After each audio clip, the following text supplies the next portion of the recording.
ನಮಸ್ಕಾರ. ಸದಾನಂದ ಬಾಮ್ನಿ ಯೂಟ್ಯೂಬ್ ಐನಿಗೆ ಸ್ವಾಗತ. ಟೋಲ್ ನಾಕ ಇದನ್ನು ಧ್ವಂಸ ಮಾಡಬೇಕು, ಹೋರಾಟಗಾರರಿಗೆ ಇದೊಂದು ಕರೆ. ಯಾಕಂದರೆ ನೀವು ಈಗಾಗಲೇ ಟ್ಯಾಕ್ಸ್ ತುಂಬ್ತಾ ಇದ್ದೀರಿ, ರಸ್ತೆ ಟ್ಯಾಕ್ಸ್ ತುಂಬ್ತಾ ಇದ್ದೀರಿ, GST ತುಂಬ್ತಾ ಇದ್ದೀರಿ, ನಂತರ ಸೆಸ್ ಟ್ಯಾಕ್ಸ್ ತುಂಬ್ತಾ ಇದ್ದೀರಿ, ಮತ್ತು ನೀವು ಪೆಟ್ರೋಲ್ ಡೀಸೆಲ್ ಹಾಕ್ತಿರಲ್ಲ ಅದಕ್ಕೂ ಕೂಡ ಟ್ಯಾಕ್ಸ್ ತುಂಬ್ತಾ ಇದ್ದೀರಿ. ಯಾಕೆ ಟೋಲ್ ಅನ್ನು ನೀವು ಕಟ್ಟಬೇಕು? ಇದು ಕಾನೂನು ವಿರುದ್ಧ ಇದೆ. ಯಾರನ್ನ ಪ್ರಶ್ನೆನ ಮಾಡ್ತಾ ಇಲ್ಲ.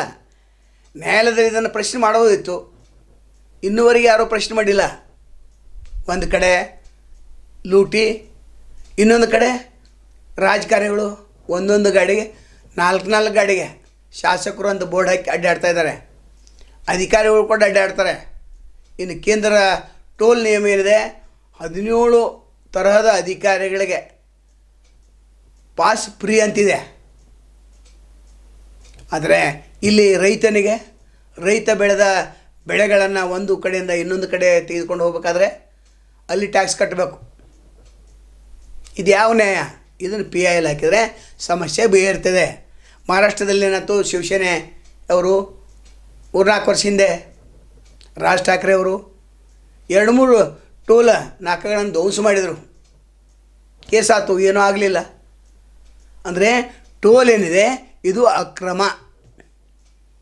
ಮತ್ತು ಒಂದೊಂದು ಟೋಲ್ನಲ್ಲಿ ಒಂದೊಂದು ರೇಟು. ಇಲ್ಲಿ 10 ರೂಪಾಯಿ ಇದೆ, 125 ಇದೆ, 150 ರೂಪಾಯಿ ಇದೆ. ಒಂದು ಟ್ರಕ್ ಇನ್ನೊಂದು ರಾಜ್ಯಕ್ಕೆ ಹೋಗ್ಬೇಕಾದ್ರೆ 3,000ರಿಂದ 5,000 ರೂಪಾಯಿ ಕಟ್ಟಬೇಕು. ಅಂದರೆ ಆತ ಎಲ್ಲನೂ ಕಟ್ಟಿರ್ತಾನೆ, ಮತ್ತು ಸಾಮಾನುಗಳ ಟ್ಯಾಕ್ಸನ್ನು ಸಹಿತ ಕಟ್ಟಿರ್ತಾನೆ, ಅವನು ಡಬಲ್ ಕಟ್ಟಿರ್ತಾನೆ.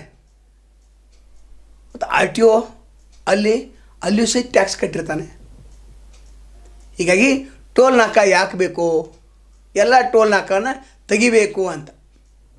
ಆದರೆ ಇದ್ರ ಬಗ್ಗೆ ಕಾಂಗ್ರೆಸ್ದವ್ರಿಗೆ ಅರಿವಿಲ್ಲ, ಬೇರೆ ಬೇರೆ ಪಕ್ಷದ ರಾಜ್ಯದ MP ಗಳಿಗೆ ಅರಿವಿಲ್ಲ.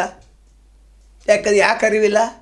ಅವರಿಗೆಲ್ಲ ಫ್ರೀ ಇದೆ, ಅವ್ರ ಗಾಡಿಗಳು ಫ್ರೀ ಇದೆ, ಮತ್ತು ಅಧಿಕಾರಿಗಳಿಗೆ ಅವರಿಗೂ ಕೂಡ ಫ್ರೀ ಇದೆ. ಅವ್ರು ಯಾಕೆ ನಿಮ್ಮ ಬಗ್ಗೆ ವಿಚಾರ ಮಾಡ್ತಾರೆ? ಹೀಗಾಗಿ ನೀವೇ ಹೋರಾಟ ಮಾಡಬೇಕು. ಕನ್ನಡ ಸಂಘಟನೆಯವರು, ರೈತ ಸಂಘಟನೆಯವರು, ಕಾರ್ಮಿಕ ಸಂಘಟನೆಗಳು, ಮಹಿಳಾ ಸಂಘಟನೆಗಳು, ಎಷ್ಟು ಸಂಘಟನೆಗಳಿವೆ. ಈ ಸಲ ಭಾರತ ಬಂದ್ ಆಗಬೇಕು. ಟೋಲ್ ಬಂದ್ ಮಾಡಿ ಭಾರತ ಬಂದ್ ಅಂತ ಬೋರ್ಡ್ ಹಾಕಿ ಭಾರತವನ್ನು ಬಂದ್ ಮಾಡಬೇಕು. ಅಂದಾಗ ಎಲ್ಲಾದರೂ ಅಲ್ಲಿ ಚರ್ಚೆ ಆಗಿ ಅಲ್ಲಿ ಈ ಟೋಲ್ ನಾಕ ಬೇಡ, ಟೋಲ್ ಇರಲಿ, ಟೋಲ್ ನಾಕ ಬೇಡ. ಇನ್ನು ಸೆಟ್ಲೈಟ್ ಆಧಾರಿತ ಟೋಲ್ಗಳನ್ನು ಮಾಡೋರಿದ್ದಾರೆ, ಆವಾಗ ಡಬಲ್ ಇರ್ತಿತ್ತದು. ಯಾಕಂದರೆ ಸೆಟ್ಲೈಟ್ ಬಿಲ್ ತೆಗಿಬೇಕಲ್ಲ. ಈಗ ಹೇಳ್ತಾರೆ ಇದೇ ದರ ಇದೆ ಅಂತ, ನಿತಿನ್ ಗಡ್ಕರಿ ಹೇಳ್ತಾರೆ ಇದೇ ದರ ಮುಂದುವರಿಯಲಿದೆ ಅಂತ.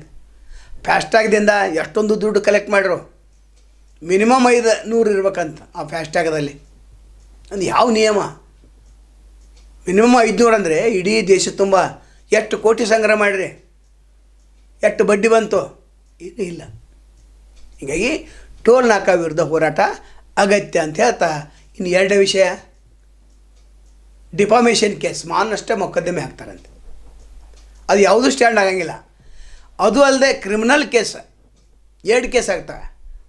ಸಂವಿಧಾನ ನಮಗೆ ವಾಕ್ ಸ್ವಾತಂತ್ರ್ಯ ಮತ್ತು ಅಭಿವ್ಯಕ್ತಿ ಸ್ವಾತಂತ್ರ್ಯವನ್ನು ಕೊಟ್ಟಿದೆ.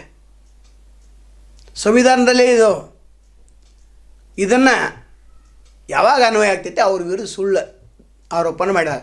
ಸತ್ಯ ಮಾತಾಡಿರ್ತೇವೆ ನಾವು ಸತ್ಯ ಮಾತಾಡಾಗ ನಮ್ಗೆ ಯಾರ್ದೋ ಅಂಜಿಕೆ ಇಲ್ಲ.